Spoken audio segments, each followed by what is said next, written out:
Well, hello, hello, hello, and welcome to That's What She Said Sports. I'm your hostess with the mostest, Nicole Monique, and you're listening to That's What She Said Sports on the All In Sports Talk Network, where you get the best in sports daily. And if you're not all in, then what's the point? So how are you doing? Are you ready? It's finally here, folks, the NBA Finals. Whew, I didn't think we'd ever get here. So it took forever for these two teams to get together. But I'm excited because we get a rematch of last season between the defending champs, the Golden State Warriors, and, of course, LeBron James and the Cavaliers. And, you know, for me, this is all about LeBron wanting to bring a championship to Cleveland. So you know it's going to be a dynamic series. And I'd like to call this the No Excuses series. So all my Cavs fans out there who last season talked about, you know, Kyrie went down, Kevin Love was hurt, LeBron had to, you know, he broke his back trying to win a championship for Cleveland. Okay, all right, I hear you, and I heard it. But this year everyone is healthy. They're all best friends. Everybody's one big happy family in Cleveland. So there's no more excuses. This is it. So Cavs fans, let me tell you now, and I'm going to just say it like the old people, you bet not. Yeah, I'm going to say it again. You bet not try to come up with some excuses if you lose again this year. I don't want to hear it. So, folks, I am so excited about today's show. Joining me on That's What She Said Sports today is a friend of mine who always makes me laugh, and he does it all. He talks basketball, he talks baseball, he talks football, and he has his own parenting show. Yes, you heard me. He has his own parenting show, which is pretty awesome. So, folks, please put your hands together and welcome Ted Hicks. Hey, Ted, how you doing? Pretty good, pretty good.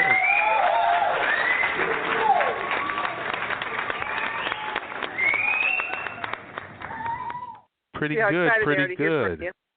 Yeah, oh my goodness. I stepped into your world. I didn't know if I was going in cold or not, so I was kind of a little bit like, it's kind of like when you dip your toe into the pool and you're sitting there like, well, wait, do I go in, do I not? Hey, happy to be here. We're glad to have you on, Ted. Happy to be here.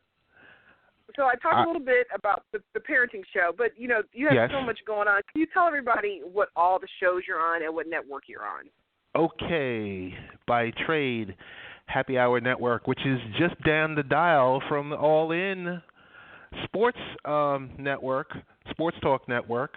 We're just down the dial, still on Blog Talk Radio, where I do, on Saturdays, I do Baseball, Beer, and Barbecue with Lee Val and Todd Vandenberg, where we talk baseball, we talk a little beer, and we talk a little bit about food.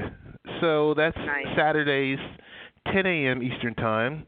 Wednesday nights on that same network, the Happy Hour Network, I do a show called Late Night Parents, where we talk sports, not so much as when we talk sports on Saturday, but we talk education, we talk technology, we do a few product reviews, but the core common value is they're all parents talking with you, and we kind of tie that in. That's part of the, you want to say core value, and then starting this week on Saturdays, we're going from podcast mode to live radio mode. Late Night Parents live on 1240 a.m.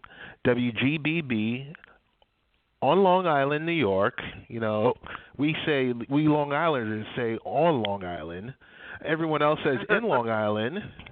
So it kind of goes back and forth. But we're there for Saturdays, 4:30 p.m., and like I said, expecting a lot, expecting to have you come on, all the above. So really excited to be here. Well, thank you for being here, and I'm so excited about you, you know, jumping to radio. You know, I've kind of been there, done that, so it does my heart proud to see another fellow person in the biz jumping to radio, so I'm so excited for you, and I can't wait for the show to start. You know, I wish you tons of success. So, and again, thank you, Ted, for joining us here on That's What She Said Sports. And let's, in the meantime, you know, we're going to have some fun questions for Ted later on. You know how we like to do the fun questions. But in the meantime, let's check out what's been going on in the news. So, Ted, this week, satellite camps have once again been in the news thanks to Bama coach Nick Saban. You know, he brought it up during the SEC meetings in Florida. You know, Saban expressed concern for the future of college football. He says turning into something similar to AAU basketball. He called it the Wild Wild West. You know, Ted, it's no secret. I'm from Michigan. I'm a Big Ten girl. We heard him loud and clear, not only myself, but my coach Jim Harbaugh. Basically, what he's saying is stay out of your backyard. And I think it's funny that Nick Saban and all these SEC coaches all of a sudden have this hard time with all these third parties. Look, at the end of the day, this is about recruiting. They don't want us in the Big Ten or any other conference to, you know, touch their territory. Well, what's your take, Ted, on the satellite camps? Is this all to do about nothing, or does Saban have legitimate beef? I'll keep it quick. I would like to say it's all do about nothing, but no, Saban does have. It's legit. Stay out. It's kind of like, hey, here's my house, here's your house, Nicole. You know, and we're great friends, but when you kind of step over into my house, I'm like, hey, what's going on there? So, you know, it's. I know. I just. So basically, what I'm hearing is all the talent from the north should stay in the north, and all the talent from the south should stay in the south. I mean, that's, come on, you know, that's not even going to fly. That's not even going to fly. But think about AAU. Think about how it's. You know, I'm going to say it. I'm not per se a basketball guy, but look at AAU and how it's kind of destroyed and deteriorated the league. Mm-hmm. You know, yeah, it's think about it. I get that, but don't you think, as far as that piece and what they're talking about as far as football, are two totally different things? I mean, for me, all I heard was Saban was saying was, look, Big Ten, stop looking at our folks. But they've been doing it for years. I remember, you know, being up in Michigan and seeing people from the South recruiting our folks in high school and college. So, I mean, I don't understand how he's saying it can be turned to Wild Wild West when technically they kind of started it. You're right. It could have started, but I don't know. I think he's just drawing the line in the sand and saying, okay, don't cross this point again. And I'm not against it. I mean, now if I was put in that situation, might be against it, but I'm not. So I'm kind of standing on the sideline. Well, what's funny is, needless to say, Jim Harbaugh, who is now like one of my favorite people on Twitter, had something to say. He said, and I quote, "Amazing to me that Alabama broke NCAA rules, and now their head coach is lecturing us on the possibility of rules being broken at camp. Truly amazing." So. You know, I love it. Let me tell you, this next season is going to be off the chain with Jim Harbaugh and Twitter and Nick Saban. So I cannot wait. But, yeah, it's definitely going to be interesting. But, Ted, let's jump right into the NBA Finals. Obviously, that's the biggest story out there. Everybody is talking about it. You know, we have a rematch, again, between the Golden State Warriors and the Cleveland Cavaliers. You know, Golden State, they're kind of like the media darlings. Everybody loves them. The Cavs hate feeling like the second fiddle and the underdogs. LeBron does not like being in the position of feeling like a number two, I'm sure, especially behind, you know, Steph Curry. So, you know, give me your honest opinion, and we'll talk, and we'll kind of do our predictions, you know, at the end or whatever. But can Golden State beat the Cavs again? Can you really say they beat them the first time? Because that was without. Can you? I mean, seriously. Last time I checked, you had LeBron throwing up monster numbers, and you had him with no one else. And you got Kevin Love, and you had Kyrie Irving, both out hurt. So this is what fuels Golden State Warrior fans, because they feel like everybody sees that last year's win had an asterisk on it, and you know that being a baseball guy, you guys put asterisks on everything. So they feel like that win has a big asterisk on it. So now you're saying, okay, the playing field is now even. Everybody's healthy. Everybody's feeling good. My take on it: 5 is bigger than 3. I mean, you know, I'm not a math person, but I do know 5 is more than 3. And the reason I say that is because I believe at the end of the day, Golden State has 5 better players compared to Cleveland's 3. I'm not going to put all of my eggs in a Shumpert Deladova basket. Okay, of course not. I think that bench is weak as far as the Cavs are concerned.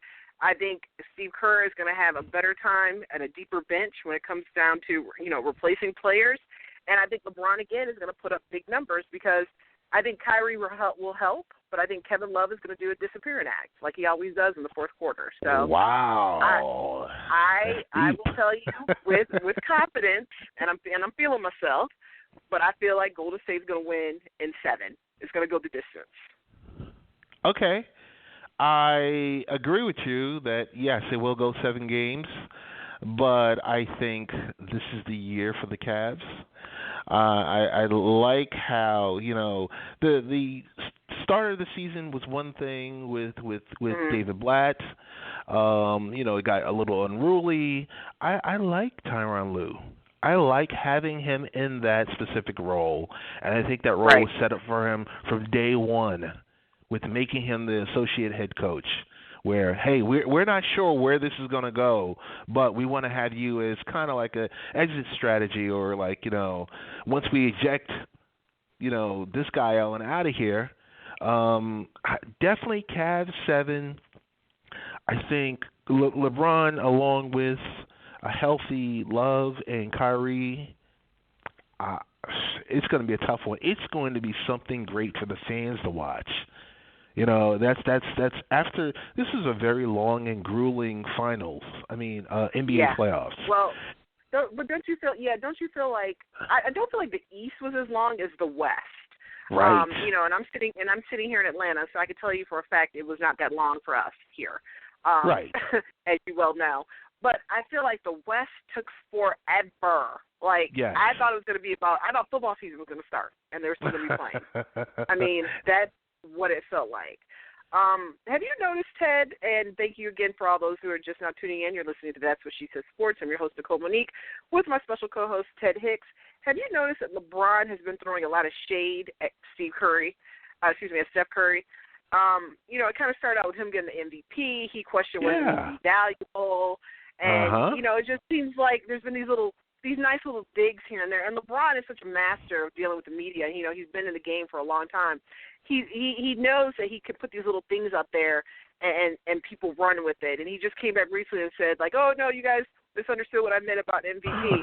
But don't you think he's just throwing this nice little – don't you think he's hating in a nice way at Steph because it's probably eating at him that, people are looking at Steph as far as being the new face of the NBA? Do you feel that way, or do you think it's just a good old-fashioned rivalry that we're seeing?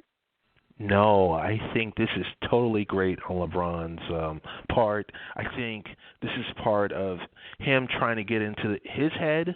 I think at the same time, LeBron is challenged because this shift right here, Steph takes it home, the regime change, that kind of like with with Magic and Larry, and when Michael took it over, that was it. This is the dawn. This could be we could be watching with this series a dawn of this, everyone. Yes, we love Steph Curry. Oh, we love Aisha. We love his family. They're so great. The Christians. Yes. Oh, there's that part of it. But then there's LeBron. You know what? I'm not ready to step aside yet. I don't want to be classified with the other players. Right. I'm older, but I'm not old. Don't totally dismiss me. Kind of thing. Yes. Okay, so with that, Ted, because you are bringing it, and I love it, will it be worse for Steph or LeBron as far as who loses the NBA championship this year? Who will it be worse for?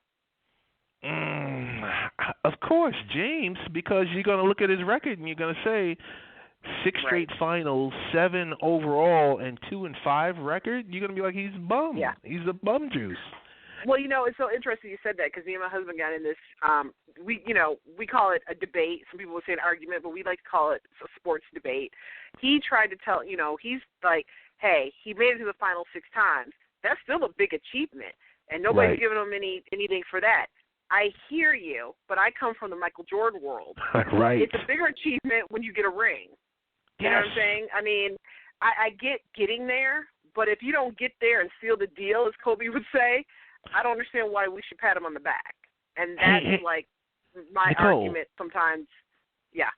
I got to jump in because the marathon that just happened, the Boston Marathon, or let's go to the New York Marathon. Who finished second? Nobody cares. Right. And in most events, I mean, I'm not trying to be funny, but if you look back at all Serena's the championships that she's won, do you remember who she played? No. No. Who cares? No. Nobody's ever said, I'm so happy she got second. I'm so happy he came in second. Really? Come on. No. Oh, so I'm with you. I think it'll definitely be worse for LeBron. I mean, you know, this is just going in, like you said, 6 times and 2 wins. Come on. Okay. Come on. Yeah. Come on. Yeah. I'm with you. I'm with you. I mean, you're 2 and 4. Come on. So we put it out there, folks. And again, thank you for listening to That's What She Said Sports. My boy Ted said the Cavs in 7. I have Golden State in 7. I will feel so good when I can berate and get on Ted after he loses. But we have to go for that. Whoa. Let's but I'm stop. just saying, it will do my heart good. No, hold the press because Danny right now owes me some steaks because he just lost the last round. I'm willing to put up those steaks against you. Well, I'm not. You know what? I'm not a big meat eater. I'm all about sweet. So how about this? It's got to be something like cake or cookies or something like that. So You got it. Excuse me. I think the loser has to, you know, just fill the sweet tooth, and I'll be good with that. So sounds good. You got it.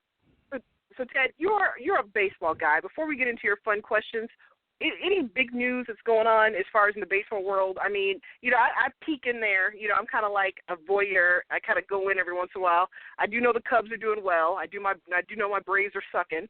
Is there anything else as far as in the baseball world that you can share? I mean, with the Red Sox last week, Jackie Bradley Jr., his 28-game hitting streak came to a close. You know, and people had so much to say about it, and I said, you know what? No one's ever going to touch 56 with DiMaggio. That was one story. Number 2, you had the disappearance and I guess he appeared once again. Matt Harvey, the Dark Knight, rises once again for the Mets. For the Mets. But yesterday, it was announced that Marlon Byrd was, I guess, you know, you don't want to use the word popped for having PEDs in his system. He is now suspended for 162 games. He was suspended back, I think. Like 4 or 5 years ago. That's the season. Isn't that the season? That's it. Oh, yeah, that's the season. Yeah. He won't be able to come back until next year around this time. Oh, okay. Yeah. So those are the kind of things. I mean, and of course, I mean, a few weeks ago, the talk of the town was Bartolo Colon with him hitting a home run, his first home run at the age of 42. Well, you know, I love Big Sexy, but to me, the story was he had another whole family. I mean, and we'll have to come back and talk about that. I thought that was better than a home run. He had a secret family, totally. So that's what killed me. With the dad bod. I love that. With the dad bod. Right. All right, folks. Well, like we always do, now it's time for fun questions with Ted. Uh-oh. I don't like the way this sounds. Yeah, they're so much fun. They make you laugh. All right, Ted. Uh-oh. So these are. And let me tell you, we put some deep thought in these questions. So I need you to really, you know, dig deep for these answers. All right. Your favorite television show when you were a kid? Favorite television show when I was a kid was. I'm going to say The Great American Hero. Okay. Well, who's the one athlete on site? Like when you just look at him, he makes you cuss. That's how much you can't stand him. Currently today? Yeah. I'm gonna say Big Papi. Okay. Who's your favorite NFL team? Favorite NFL team? Jets, Jets. Okay. If you could only eat one thing for the rest of your life, what would it be? One thing for the rest of my life, I think I mentioned it earlier, a nice London broiled steak. Okay. And now the Chicago Bulls in their prime against the Golden State Warriors in their prime, which is now. Who wins the championship? Stop it. Don't even ask that question. Next. Bulls all day. Stop it. Hey, okay. Hey, you could have said Golden State, and I would have hung up on you. But, I had to hear. it. Come on. All right. Hey, you're a Jets fan. Sometimes I just gotta make sure everything's okay. So yes. Yeah, I had to tease you on that one. All right, Ted. Well, thank you so much for answering fun questions. See, those are harmless. I know you were a little worried, but they were good. Yes, all right, was. Folks. Now, yeah. Now I'm a little worried with you about the steak. I don't think you can eat that every day, but that's a whole other conversation. So, all right, folks. Now it's time for our weekly Beast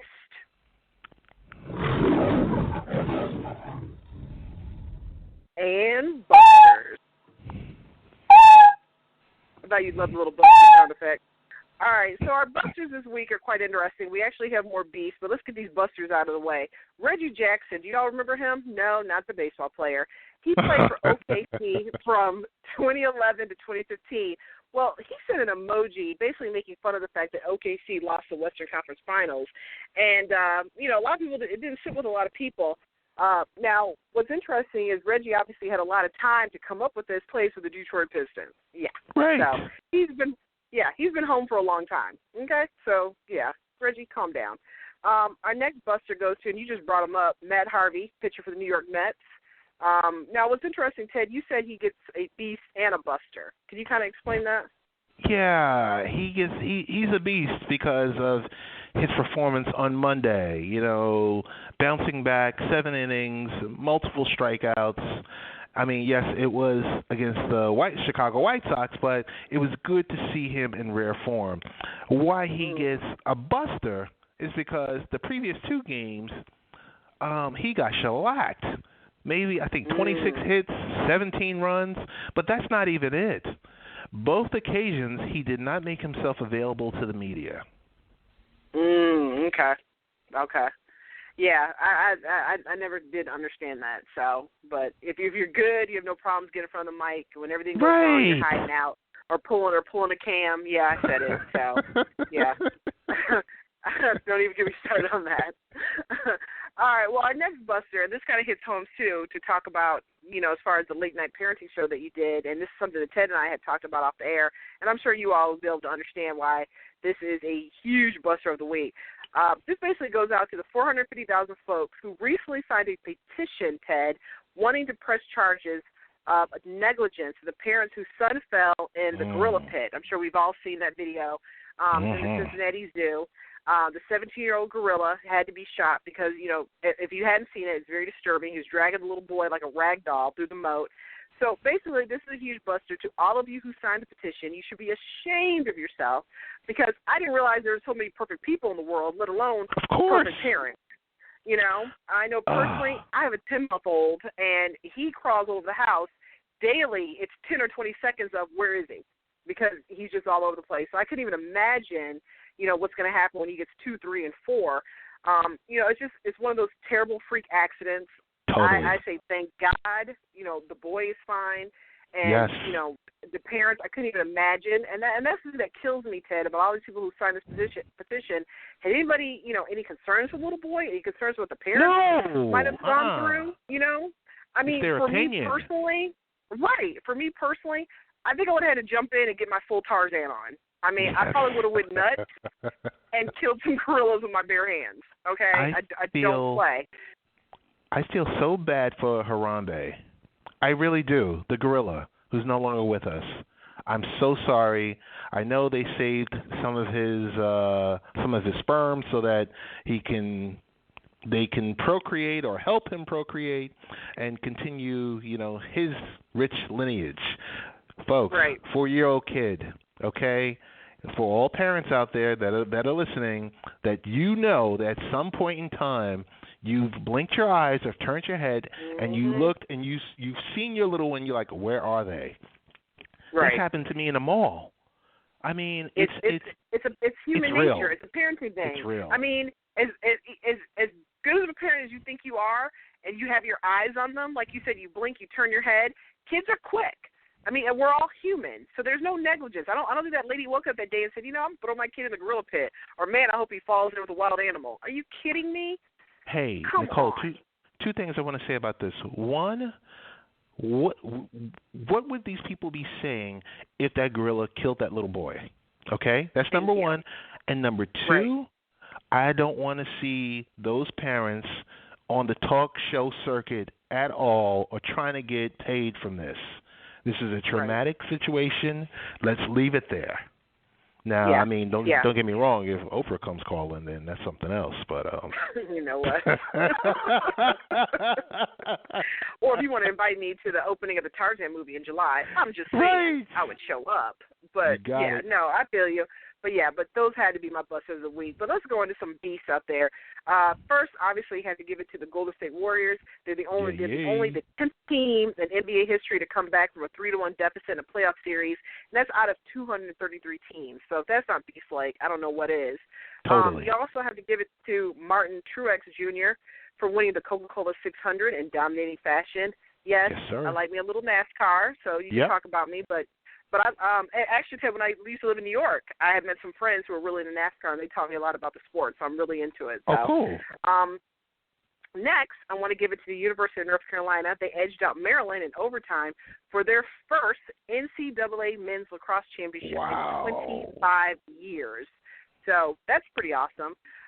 And then next, I want to give it to the Canadian golfer Graham DeLay. Now, I personally never heard of him. They said he's really big in Canada, but he pulled out of a tournament recently because of high levels of anxiety. And I thought that was pretty cool that, he could admit that, because I know for me personally, a lot of times when I watch golf, I have high levels of anxiety. But that's for a totally different reason. Right. But anywho, and finally, the most incredible beast move of the week comes from Mexican soccer player Alan Pulido, who was kidnapped. He overpowered one of his kidnappers by throwing some punches and was able to free himself. Now, the reason this is such a beast move, because, Ted, you and I know athletes in our country, they get pissed about OTAs. Yes. So I don't want to hear it anymore. This is a man who's kidnapped, and he freed himself, and he still wants to go play soccer. You can go to OTAs, okay? Calm down. All right, folks. All right, folks, again, thank you so much for listening. Ted, where can folks find you? Okay, really simple. You can find me on Twitter under the moniker Real Ted Hicks, or you can find the show Late Night Parent, or you can also find me answering under Baseball, Beer, and Barbecue on Twitter. Thanks again. Well, again, can't thank you enough. Thank you all for all those who are listening to us, and that's what She Said Sports. I'm your sports chick, Nicole Monique, and remember, you can catch me every Friday morning on the All In Sports Talk Network, where if you're not all in, then what's the point? You can also follow me on Twitter at TWSSS Sports. You can check out my website, TWSSsports.com. And every week we always have a really cool poll question, so definitely go out there and check that out. And this week we're asking the question, is this the year that LeBron finally brings it home to Cleveland? Ted says yes. I say so that should be interesting. You can also find me on Instagram under She Said Sports. Like me on Facebook. And again, folks, I will see you next week. And like we always say, till next time.